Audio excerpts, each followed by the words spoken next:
ಎಲ್ರಿಗೂ ನಮಸ್ಕಾರ. Welcome back to my channel. ನಾನು ಪ್ರಿಯಾ.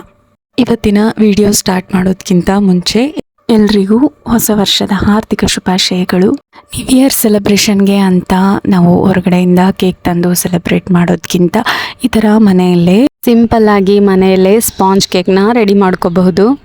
ಸ್ಪಾಂಜ್ ಕೇಕ್ನ ಮಾಡೋದಕ್ಕೆ ನಾನು ಮೊದಲಿಗೆ ಇಲ್ಲಿ 2 ಮೊಟ್ಟೆಗಳನ್ನು ತೊಗೊಳ್ತಿದ್ದೀನಿ. 2 ಮೊಟ್ಟೆಗಳನ್ನು ಮಿಕ್ಸಿ ಜಾರಲ್ಲಿ ಹೊಡೆದ್ಕೊಳ್ತಿದ್ದೀನಿ. ಮೊಟ್ಟೆಯಲ್ಲಿ ಸಾಕಷ್ಟು ಪ್ರೋಟೀನ್ ಅಂಶ ಇರೋದ್ರಿಂದ ಕೇಕ್ನಲ್ಲಿ ಮೊಟ್ಟೆನ ಬಳಸೋದ್ರಿಂದ ನಮ್ಮ ದೇಹಕ್ಕೆ ಬೇಕಾಗಿರೋ ಪ್ರೋಟೀನ್ ಅಂಶ ಸಿಗುತ್ತೆ. ಮಿಕ್ಸಿ ಜಾರಲ್ಲಿ ಮೊಟ್ಟೆಗಳನ್ನು ಹಾಕ್ಕೊಂಡಿದ್ದಾದಮೇಲೆ ಇದಕ್ಕೆ ನಾನು 2 ದೊಡ್ಡ ಸ್ಪೂನ್ನಷ್ಟು ಸಕ್ಕರೆನ ಹಾಕ್ಕೊಳ್ತಿದ್ದೀನಿ.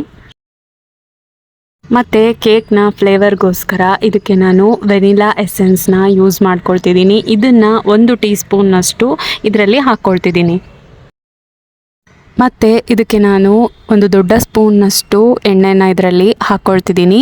ನಾನು ಇದರಲ್ಲಿ ರಿಫೈನ್ಡ್ ಆಯಿಲ್ನ ಯೂಸ್ ಮಾಡ್ಕೊಳ್ತಿದ್ದೀನಿ. ಈ ಎಲ್ಲ ಇಂಗ್ರೀಡಿಯೆಂಟ್ಸ್ ಹಾಕ್ಕೊಂಡಿದ್ದಾದಮೇಲೆ ಮಿಕ್ಸಿ ಜಾರ್ನ ಲಿಡ್ ಕ್ಲೋಸ್ ಮಾಡಿ ಇದನ್ನು ನಾನು ಬ್ಲೆಂಡ್ ಮಾಡ್ಕೊಳ್ತಿದ್ದೀನಿ.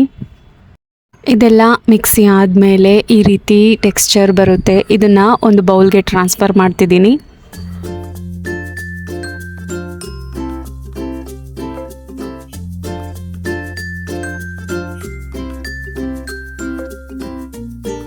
ಈಗ ನಾನು ಒಂದು ಜರಡಿನ ಬೌಲ್ ಮೇಲೆ ಇಟ್ಕೊಂಡಿದ್ದೀನಿ. ಇದಕ್ಕೆ ನಾನು ಆಲ್ ಪರ್ಪಸ್ ಫ್ಲೋರ್ ಅಂದರೆ ಮೈದಾನ 2 ಕಪ್ನಷ್ಟು ಹಾಕ್ಕೊಳ್ತಿದ್ದೀನಿ. ಮತ್ತು ಕೇಕ್ನ ಮಾಡೋದಕ್ಕೆ ಬೇಕಾಗಿರೋ ಮೇನ್ ಇಂಗ್ರೀಡಿಯೆಂಟ್ಸ್ ಏನಂದರೆ ಬೇಕಿಂಗ್ ಪೌಡರ್. ಇದನ್ನು ನಾನು 1.5 ಟೀ ಸ್ಪೂನ್ನಷ್ಟು ಇದರಲ್ಲಿ ಹಾಕ್ಕೊಳ್ತಿದ್ದೀನಿ.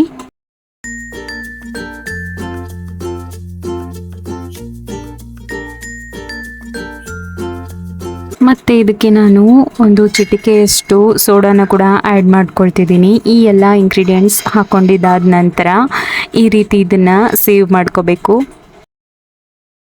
ಈ ಥರ ಜರಡಿ ಹಿಡಿಯೋದ್ರಿಂದ ನಮ್ಮ ಕೇಕ್ ತುಂಬಾ ಫ್ಲಫಿಯಾಗಿ ಬರುತ್ತೆ.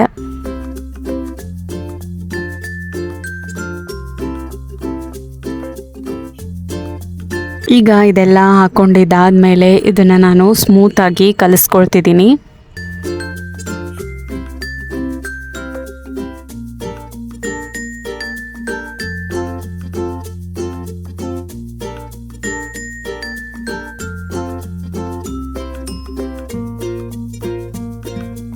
ಈಗ ಈ ಕೇಕ್ಗೆ ಸ್ವಲ್ಪ ಟೇಸ್ಟ್ ಬರೋದಕ್ಕೋಸ್ಕರ ನಾನು ಮನೆಯಲ್ಲೇ ಮಿಲ್ಕ್ ಪೌಡರ್ ಇತ್ತು. ಇದು ಅಂಗನವಾಡಿಲಿ ಕೊಡುವಂತಹ ಮಿಲ್ಕ್ ಪೌಡ್ರು. ನೀವು ನಂದಿನಿ ಮಿಲ್ಕ್ ಪೌಡ್ರನ್ನ ಕೂಡ ಯೂಸ್ ಮಾಡ್ಕೋಬಹುದು.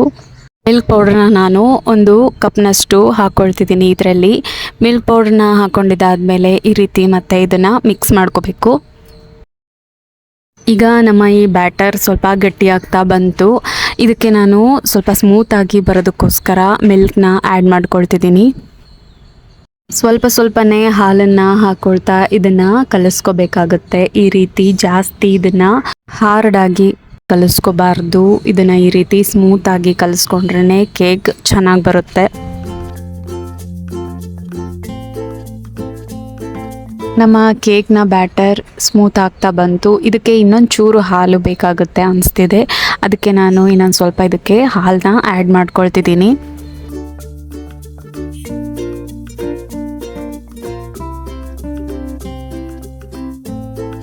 ಕೇಕ್ನ ಬ್ಯಾಟರ್ ಕಲಿಸ್ಕೋಬೇಕಾದ್ರೆ ಕಟ್ ಆ್ಯಂಡ್ ಫೋಲ್ಡ್ ಮೆಥಡ್ನ ಯೂಸ್ ಮಾಡಿ. ಇದರಿಂದ ಕೇಕ್ ಫ್ಲಫಿಯಾಗಿ ಹಾಗೆ ಸ್ಪಾಂಜಿಯಾಗಿ ಬರುತ್ತೆ. ಈ ರೀತಿ ಕೇಕ್ಸ್ಗಳನ್ನು ಮನೆಯಲ್ಲೇ ಮಾಡೋದ್ರಿಂದ ಮಕ್ಳಿಗಂತೂ ತುಂಬಾ ಇಷ್ಟ ಆಗುತ್ತೆ. ಹೈಜಿನಿಕ್ ಆಗೂ ಇರುತ್ತೆ. ನಮಗೆ ಯಾವಾಗ ಬೇಕಾದ್ರೂ ಈ ರೀತಿ ಕೇಕ್ಸ್ನ ತುಂಬಾ ಈಸಿಯಾಗಿ ಮನೆಯಲ್ಲಿ ಮಾಡ್ಕೋಬಹುದು. ಈಗ ಕೇಕ್ನ ಬ್ಯಾಟರ್ ರೆಡಿಯಾಗಿದೆ. ಇದು ಈ ಟೆಕ್ಸ್ಚರ್ಗೆ ಬರಬೇಕು. ಈ ಥರ ಮೇಲಿಂದ ಹಿಂಗೆ ಹಾಕ್ತಾಯಿದ್ರೆ ಸ್ವಲ್ಪ ಲೇಯರ್ ಆಗಿ ಬೀಳಬೇಕು. ಈ ರೀತಿ ಟೆಕ್ಸ್ಚರ್ ಬಂದರೆ ಕೇಕ್ ಪರ್ಫೆಕ್ಟಾಗಿ ಬರುತ್ತೆ.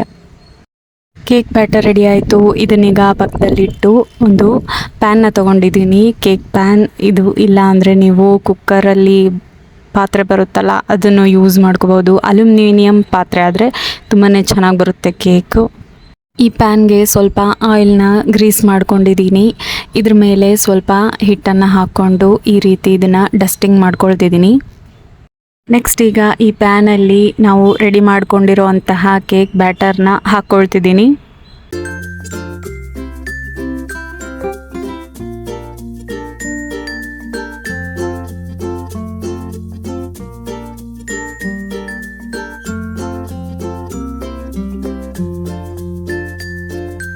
ಪ್ಯಾನಲ್ಲಿ ಕೇಕ್ ಬ್ಯಾಟರ್ ಹಾಕ್ಕೊಂಡಿದ್ದಾದಮೇಲೆ ಸ್ವಲ್ಪ ಈ ರೀತಿ ನಿಧಾನವಾಗಿ ಟ್ಯಾಪ್ ಮಾಡ್ಕೊಳ್ಳಿ. ಈ ರೀತಿ ಟ್ಯಾಪ್ ಮಾಡ್ಕೊಳ್ಳೋದ್ರಿಂದ ಒಳಗಡೆ ಇರೋ ಬಬಲ್ಸ್ ಹೊರಗೆ ಬಂದಿರುತ್ತೆ. ನೆಕ್ಸ್ಟ್ ಈಗ ಈ ಕೇಕ್ನ ಡೆಕೋರೇಷನ್ಗೋಸ್ಕರ ನಾನು ಟೂಟಿ ಫ್ರೂಟೀಸ್ನ ತರಿಸ್ಕೊಂಡಿದ್ದೆ. ಇದು ಡ್ರೈ ಫ್ರೂಟ್ಸ್ ಅಂಗಡಿಗಳಲ್ಲಿ ಸಿಗುತ್ತೆ ನಿಮಗೆ, ಅಥವಾ ಗ್ರಾಸರಿ ಶಾಪಿಂಗ್ ಕಾಂಪ್ಲೆಕ್ಸ್ಗಳಲ್ಲೂ ಸಿಗುತ್ತೆ. ಈಗ ಈ ಟೂಟಿ ಫ್ರೂಟಿನ ಈ ಕೇಕ್ ಬ್ಯಾಟರ್ ಮೇಲೆ ಈ ರೀತಿ ಹಾಕ್ಕೊಳ್ತಿದ್ದೀನಿ.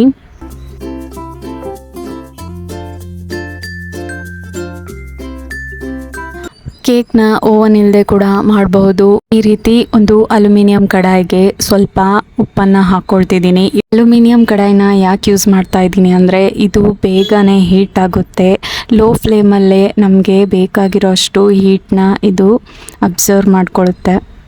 ಕಡಾಯಿಗೆ ಉಪ್ಪನ್ನು ಹಾಕ್ಕೊಂಡಿದ್ಮೇಲೆ ಇದಕ್ಕೆ ಈ ರೀತಿ ಅಲ್ಯೂಮಿನಿಯಂ ಪ್ಲೇಟ್ ಇರುತ್ತಲ್ಲ ಮನೆಯಲ್ಲಿ, ಅದನ್ನು ಈ ರೀತಿ ಉಲ್ಟಾ ಹಾಕ್ಕೊಳ್ಳಿ ಇದ್ರ ಮೇಲೆ. ನೆಕ್ಸ್ಟ್ ಈಗ ರೆಡಿಯಾಗಿರೋ ನಮ್ಮ ಕೇಕ್ ಬ್ಯಾಟರ್ನ ಟಿನ್ ಇದರಲ್ಲಿ ಇಟ್ಟು ಇದನ್ನು ಲಿಡ್ ಕ್ಲೋಸ್ ಮಾಡ್ತಿದ್ದೀನಿ.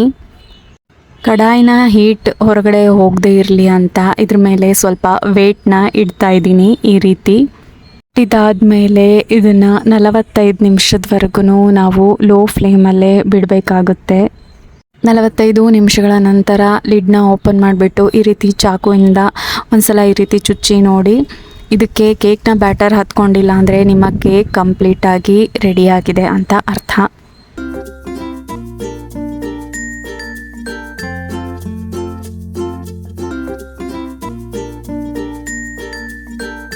ನೆಕ್ಸ್ಟ್ ಈಗ ಕೇಕ್ ಸ್ವಲ್ಪ ರೂಮ್ ಟೆಂಪ್ರೇಚರ್ ಬಂದಮೇಲೆ ಈ ರೀತಿ ಮೊದಲು ಸೈಡ್ಸ್ನೆಲ್ಲ ಚಾಕುವಿನಿಂದ ಈ ರೀತಿ ತೆಗೆದುಕೊಳ್ತಿದ್ದೀನಿ.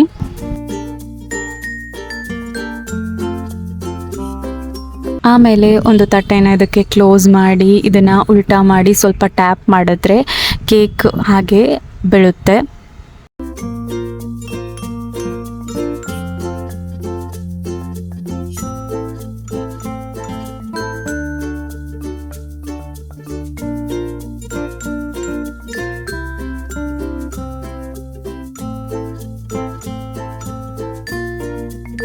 ಕೇಕ್ ತುಂಬಾ ಸ್ಪಾಂಜಿಯಾಗಿ ಹಾಗೆ ತುಂಬಾ ಟೇಸ್ಟಿಯಾಗಿ ಬಂತು. ನೀವು ಕೂಡ ಇದನ್ನು ಖಂಡಿತವಾಗ್ಲೂ ಮನೆಯಲ್ಲಿ ಟ್ರೈ ಮಾಡಿ, ಮಕ್ಕಳಿಗೆ ತುಂಬಾ ಇಷ್ಟ ಆಗುತ್ತೆ. ನಮ್ಮ ಮನೇಲಂತೂ ಮಕ್ಕಳಿಂದ ದೊಡ್ಡೋರ್ವರೆಗೂ ಎಲ್ಲರೂ ಇದನ್ನು ಇಷ್ಟಪಟ್ಟು ತಿಂತೀವಿ. ಆಗಲೇ ಒಂದು ಅರ್ಧ ತಾಸಲ್ಲಿ ಇದು ಖಾಲಿ ಆಗಿಬಿಟ್ಟಿರುತ್ತೆ. ಸ್ಪಾಂಜಿಯಾಗಿರೋ ಟೇಸ್ಟಿಯಾಗಿರೋ ಕೇಕ್ ರೆಡಿಯಾಗಿದೆ. ನಿಮಗೆ ಈ ವಿಡಿಯೋ ತುಂಬಾ ಇಷ್ಟ ಆಗಿದ್ದರೆ ಪ್ಲೀಸ್ ಒಂದು ಲೈಕ್ ಮಾಡಿ, ಹಾಗೆ ನಿಮ್ಮ ಫ್ರೆಂಡ್ಸ್ ಆ್ಯಂಡ್ ಫ್ಯಾಮ್ಲಿಗಳಲ್ಲಿ ಈ ವಿಡಿಯೋನ ಶೇರ್ ಮಾಡಿ. ನನ್ನ ಚಾನಲ್ನ ಯಾರೆಲ್ಲ ಸಬ್ಸ್ಕ್ರೈಬ್ ಮಾಡ್ಕೊಂಡಿಲ್ವೋ ಈಗಲೇ ಚಾನಲ್ನ ಸಬ್ಸ್ಕ್ರೈಬ್ ಮಾಡ್ಕೊಳ್ಳಿ. ಕೊನೆವರೆಗೂ ವಿಡಿಯೋನ ನೋಡಿದ್ದಕ್ಕೆ ಧನ್ಯವಾದಗಳು.